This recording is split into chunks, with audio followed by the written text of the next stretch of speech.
যখন আমরা একটা মেয়ে থাকি তখন আমাদের জীবনটা একরকম থাকে।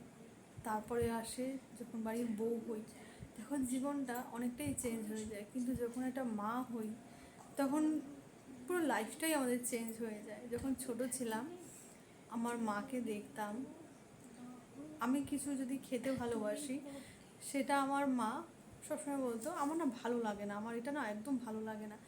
কিন্তু আমি বুঝতাম যে মার ভালো লাগে, যেটা শুনতাম ভালো লাগে সেটা এখন বলছে ভালো লাগে না। তখন রেগে যেতাম, বলতাম তুমি এরকম করো কেন। কিন্তু সত্যি বলতে এখন না বুঝতে পারি, যখন আমার মেয়ে হয়েছে, যখন ও কিছু দেখি যে ও কিছু খেতে ভালোবাসছে, সেটা না আমার গলা থেকে নামে না। আর আজকে দাঁড়িয়ে বুঝতে পারি যে আমার মা কেন তখন বলতো যে এখন আর আমার ভালো লাগে না। তখন ব্যাপারটা না আমি বুঝিনি, এখন বুঝতে পারি।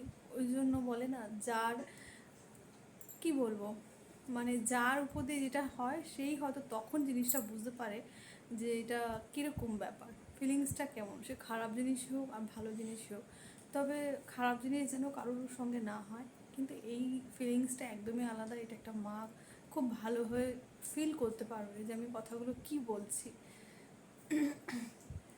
যখন আমার মেয়েও কিছু বলে যে মা এটা না খেতে ভালো লাগছে, যে কোনো জিনিস হয়তো সেটা আমারও খুব প্রিয়, কিন্তু বিশ্বাস করুন আমি না খেতে পারি না, আমার গলা দিয়ে নামে না। তখন মনে হয় থাক না, আমি তো অনেক খেয়েছি, ও খাক।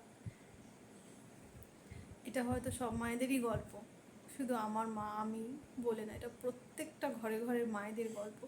তাই জন্যই হয়তো ভগবান বলে না যে মাকে পাঠায়, সে তো নিজে আসতে পারে না, মাকে পাঠায়।